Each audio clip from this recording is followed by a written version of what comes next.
Guys, अगर आप अपनी कीमत यानी कि वैल्यू बढ़ाना चाहते हैं तो इसके लिए आपको क्या करना चाहिए, क्या आप जानते हैं? चलिए आज मैं आपको बताता हूं। देखिए, मान लीजिए कि अगर कोई मक्खी सब्जी तोलते वक्त सब्जी के तराजू में बैठ जाए तो उसकी कीमत क्या ही होगी। वो उस वक्त सब्जी के भाव से तुल रही है तो उसकी कीमत कुछ भी नहीं होगी। लेकिन अगर वही मक्खी सोना तोलते वक्त सोने की तराजू में बैठ जाए तो उसकी कीमत 10,000 रुपए के लगभग होगी। इससे आप क्या समझे जानते हैं? इससे आपको यह समझना है कि आप कहां पे बैठते हैं, किसके साथ बैठते हैं, यही आपकी वैल्यू यानी कि आपकी कीमत को निर्धारित करता है। इसीलिए अपनी सराउंडिंग्स को बड़े ध्यान से चुनिएगा। सिंगापुर के रहने वाले एक बंदे ने दुनिया की सबसे महंगी वर्चुअल आर्ट खरीदी है। Virtual art actually really exist नहीं करती, वो सिर्फ वर्चुअली एग्जिस्ट करती है। अब आप लोग सोचो कि उसके लिए उसने कितना पैसा दिया होगा। उसके लिए उसने लगभग $70 मिलियन खर्च किए हैं, यानी कि लगभग 500 करोड़ रुपए। Oh my God. और उससे भी हैरानी की बात यह है कि ये बंदा बिटकॉइन बिलियनर है और एक्चुअली वो साउथ इंडिया से है गाइस। पर ऐसा बिल्कुल भी नहीं है कि वो बहुत रिच फैमिली से है। इनिशियली उसके पास खुद के लैपटॉप खरीदने तक के पैसे नहीं थे।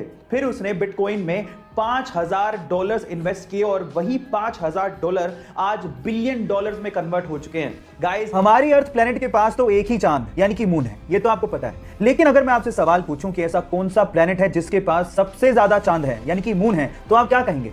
शायद आप लोग जुपिटर का नाम लें, जिसके पास अभी तक 79 मून डिस्कवर हुए हैं। लेकिन आपकी नॉलेज अपडेटेड नहीं है। चलिए आपकी नॉलेज को मैं अपडेट कर देता हूं। एक्चुअली सैटर्न यानी कि शनि जुपिटर को पीछे छोड़ते हुए 82 मून्स के साथ नंबर 1 पोजीशन पे आ गया है। यानी कि शनि के पास 82 मून्स डिस्कवर किए गए हैं। क्या इसके आप लोगों ने अपनी जिंदगी में जिंदा लोगों को रेस को जीतते तो देखा होगा, लेकिन क्या आपने कभी अपनी जिंदगी में मरे हुए यानी कि मृत लोगों को रेस जीतते देखा है? अब आप लोग कहोगे कि मैं कैसी बहकी बहकी बातें कर रहा हूं, लेकिन ऐसा हुआ है।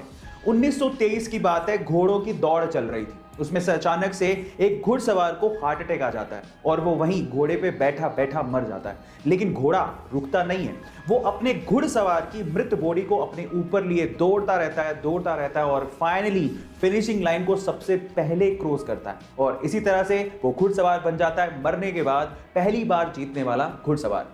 उस बंदे का नाम था फ्रैंक हेयास और वो दुनिया का इकलौता ऐसा घुड़सवार है जिसने मरने के बाद घोड़ों की रेस जीती।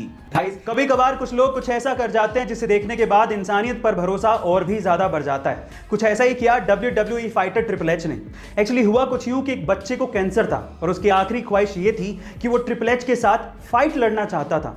ट्रिपल एच ने ना सिर्फ फाइट लड़ी बल्कि उस छोटे से बच्चे के पंच से नीचे गिर के उसको विनर बना के जो जेस्चर दिखाया वो काबिले तारीफ था, जिसने मेरा तो दिल जीत लिया। जरा देखिए।